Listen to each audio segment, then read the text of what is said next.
Hey, everybody. Welcome to episode number 6 of Generation Viewpoint. We're so happy to have you here once again. And I'm sitting across from Mr. Evan. Hi, Evan. Hello. And we are thrilled to be back. Episode 6. We made it this far. I know. Pretty exciting stuff, Yeah. right? Yeah. I'm telling you. So let's see here. What's going on? Oh, you know what's going on? Ev, we have a first today. Episode number 6, the first time ever that we have had a guest joining us on a conversation. Look at that. So who is our guest today, Evan? I think you might know him. He's my older brother, Bryce. I might know him. Yeah. All right, Bryce, you there? I'm here. What's going on, y'all? Hey, man, welcome. Thanks for joining us today. Thanks for having me. So we're super excited to have you here and have your opinion on your viewpoint on some things that we're going to talk about today. And before we get started, though, for those who know you and those who really don't know you, why don't you just give us a quick glimpse of what you've been up to, where you're at, kind of what you do with your time nowadays? Sure. So I am an Atlanta-based production associate. That's kind of the shortest way to sum up what I do. The long definition of what I do, I'm a camera operator, a video director, a shader, a camera grip, a producer, a pretty much anything when it comes to special events such as concerts or large events that happen in arenas or even small events that small churches might put on. And then on top of that, I am the assistant technical director, which is a contracted position at a church down in the Atlanta area. And I primarily assist with the video department with helping keep our broadcast on Sunday mornings afloat, which happens over fiber. And then also making sure that at my specific campus that I'm based in, that all of our video system stays afloat during a Sunday service. Wow, that's fantastic. And it took me about 30 minutes to hook up a microphone, so kudos to you. You didn't even do it. I did. Well, it took me 30 minutes to oversee him doing it. Yeah. Yeah, so I don't know what we're doing. But, so too funny, man. That sounds so exciting, Bryce. So what was your, real quick, 1 second, if the biggest event of the year that you were most excited to do, what was it this year? Probably Tomorrow World. It's an EDM festival that happens just south of Atlanta.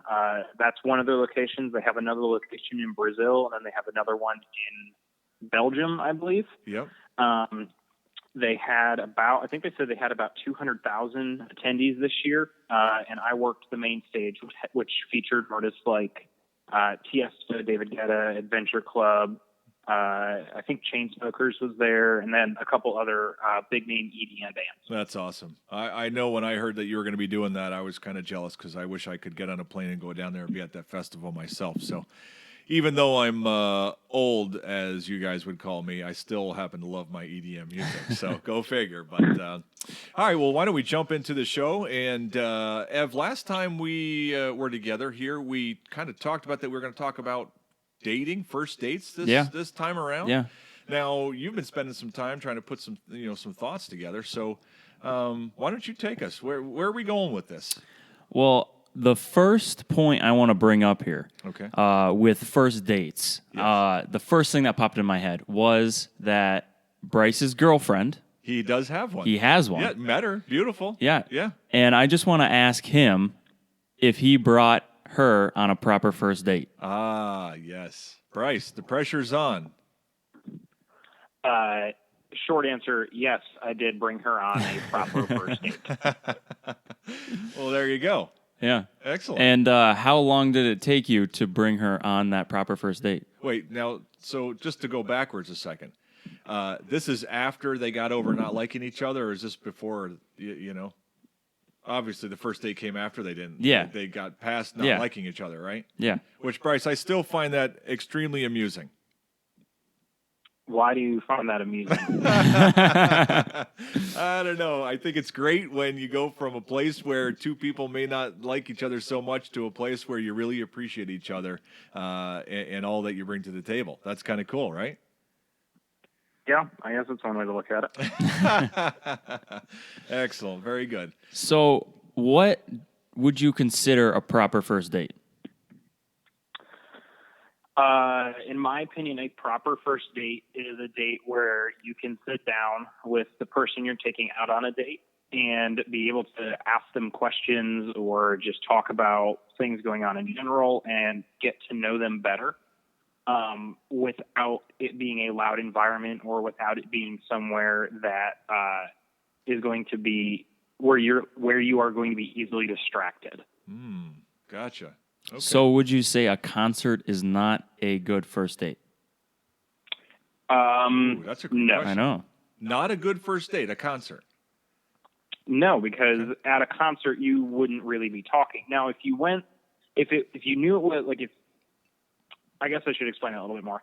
Okay. If you know that the concert is featuring her favorite band, and you go somewhere first, you sit down, you talk for a while, and then you take her to the concert, you still have time before and after the concert to talk. But then during the concert, when the band is performing, you can have fun and relax and be in the moment with him or her. But if you're just taking her to a concert, I would say no go. Gotcha. Interesting. So the qualifier here is that you're spending time getting to know each other, not necessarily just going someplace and then not talking to each other. Yes. Right. That's the point of a date, is to get to know the other person. Right. And that said, I mean, I think there's a lot of times that we're in situations on first dates where you might be a little nervous about what to talk about.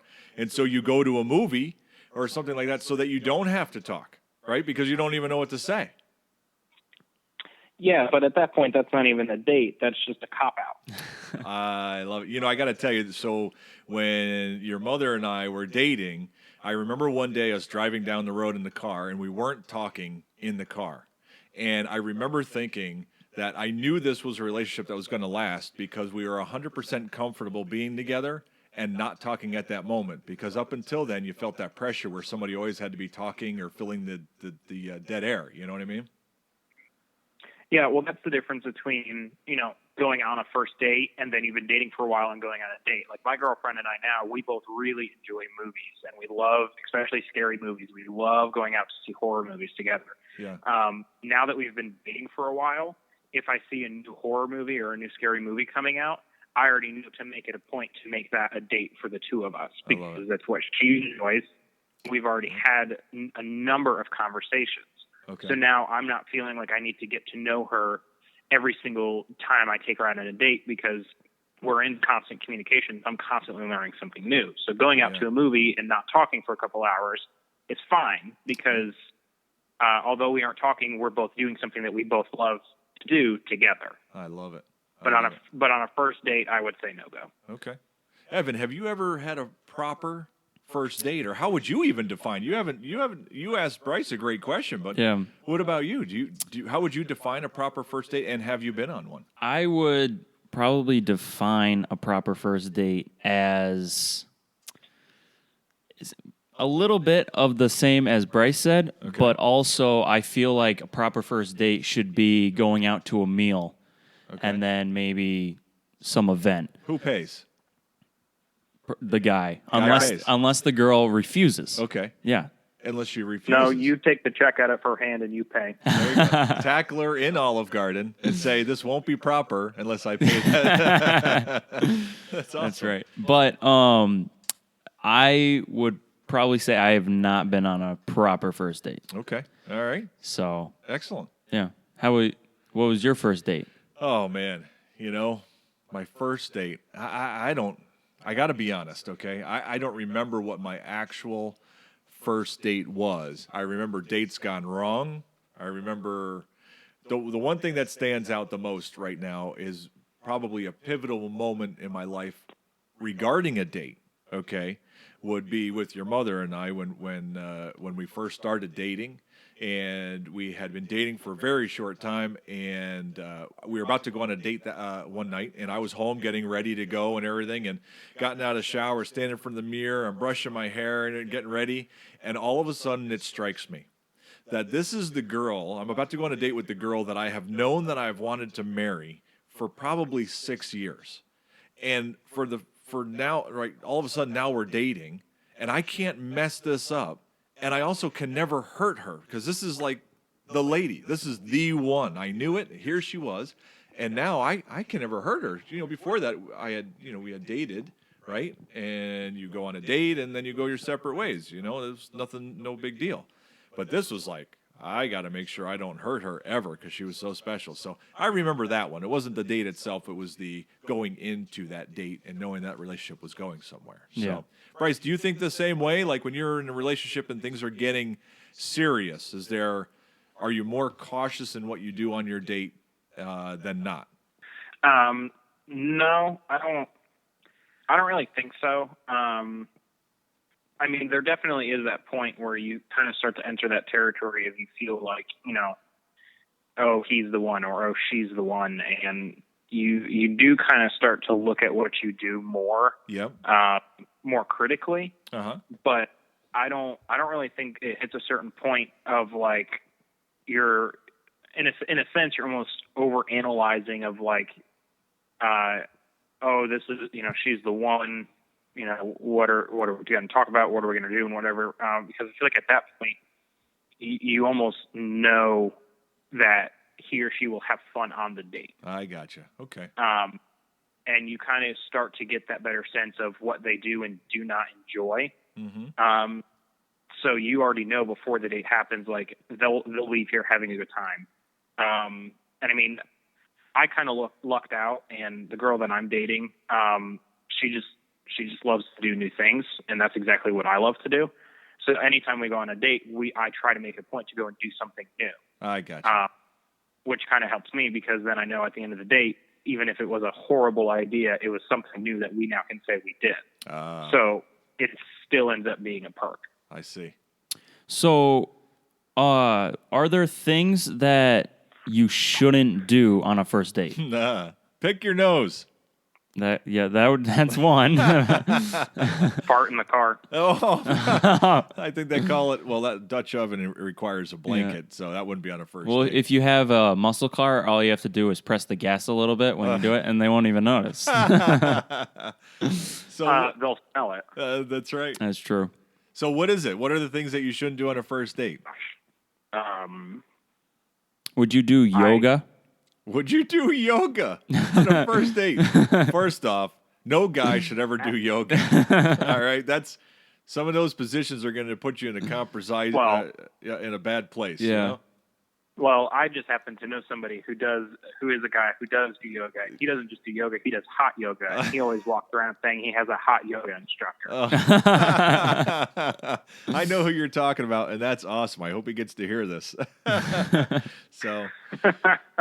Well, I would say, one of the things that, we were talking before the show that you shouldn't do on a first date is definitely, the whole idea of social media, right? I mean, that's something that we could talk about, passing gas or eating spaghetti and getting sauce on your face or all these different things, right?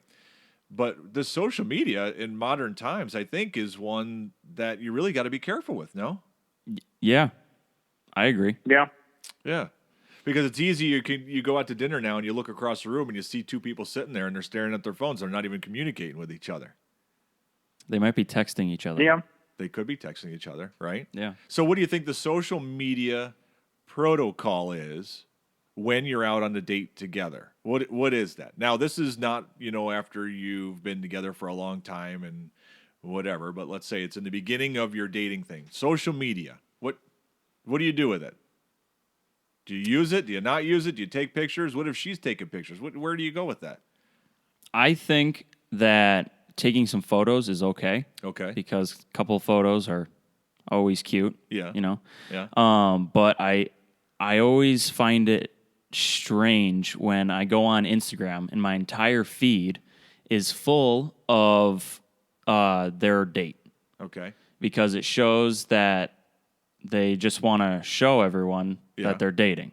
So it doesn't mean that they're having fun and they're showing fun. You think it's actually that they're showing that they're dating. Sometimes it can, okay, but I do get the sense that they're just kind of dating because they enjoy dating. Okay. Not necessarily that they want to date each other. Right.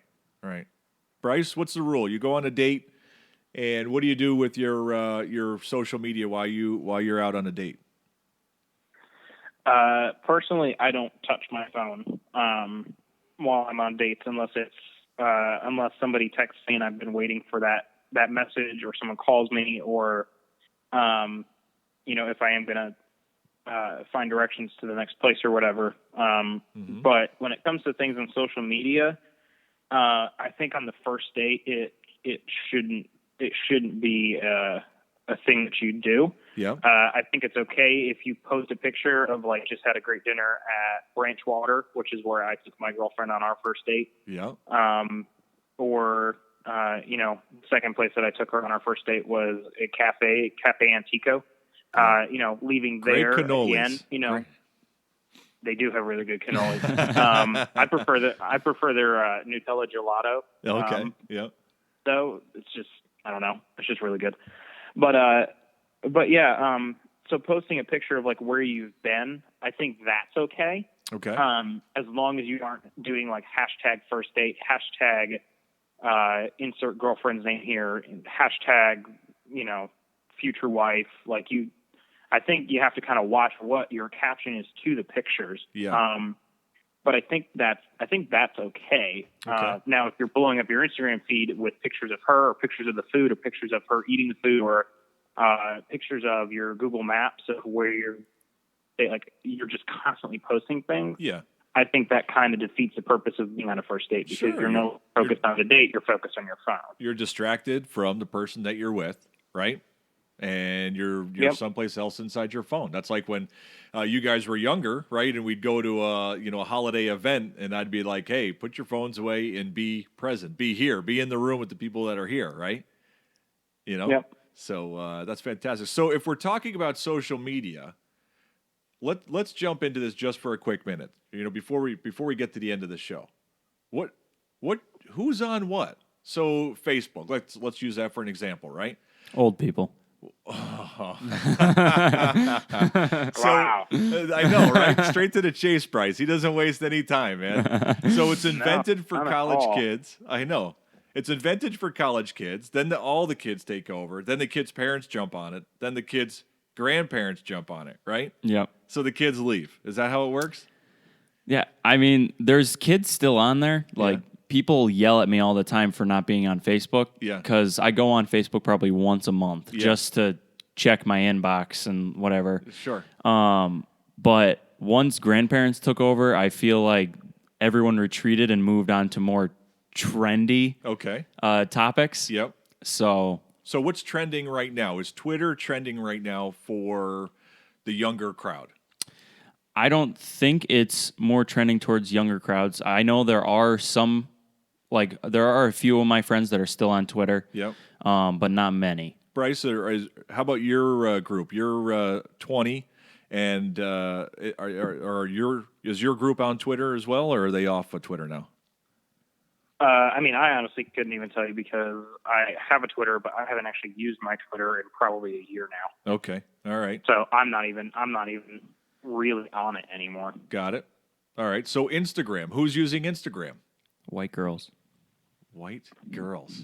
I love it. Bryce, would you concur with that, or do you have a different opinion?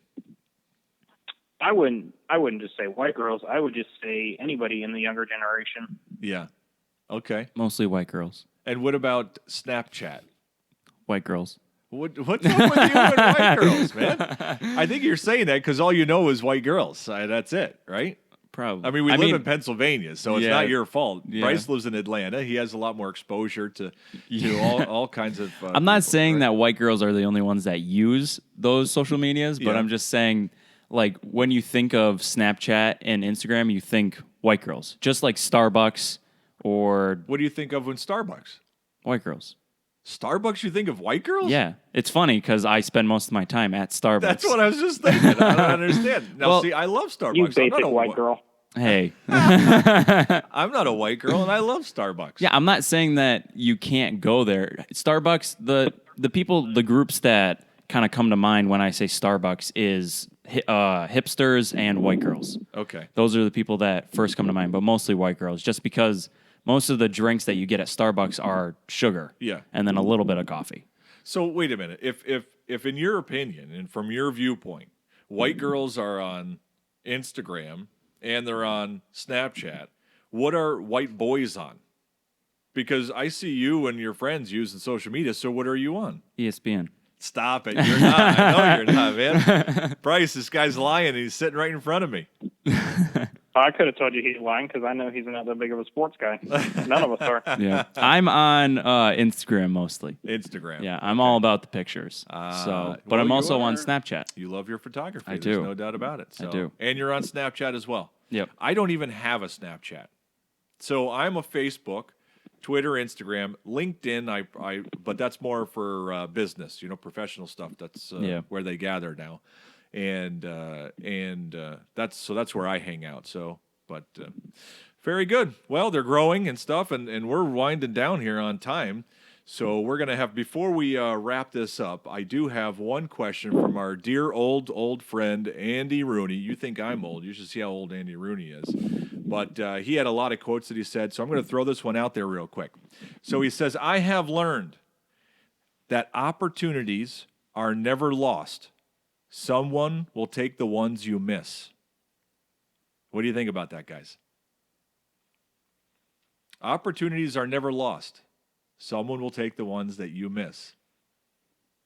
I mean, coming from a guy who I don't have a set job, as in I work here 9 to 5. Right. I can definitely tell you that that's 100% accurate. Yeah. Because every time I say no to a job or an event or a gig or whatever, somebody else, obviously they get offered that job because the job still needs to be filled. Yep. And then next time, if it's a yearly job, next time that job comes around, they will go straight over me and go straight to the guy who said yes. That's right. That's right. So you have to be eager to take those opportunities, because if you lose it, somebody else will gain it, right? Yep. And you almost have to be more than eager. You almost have to hunt them down. Yeah. And find out about the opportunity before it's even a public opportunity. Because once it goes public, you missed it. It's even harder to get those opportunities. It still happens. Yep. I get opportunities that have been public for a month, and I'm almost their last option. But then the next time it comes around, I'm their first option because I said yes. Yep. There's an old quote that I heard years ago, and it says it's better to be prepared for an opportunity and not have one than have one and not be prepared. So you never wait for opportunity to strike. You're constantly preparing, growing, getting ready, so that when there is a chance, you're ready to pounce on it and go. Yep, So, I'd agree with that. Excellent. Well, we're at the end of our show. Bryce, we thank you for joining us. This has been fantastic. We've talked about some great stuff here. And Bryce, if somebody listening wanted to reach out and get a hold of you for production in Atlanta, or just wanted to reach out and talk to you about what we talked about today, what's the best way that they can reach you?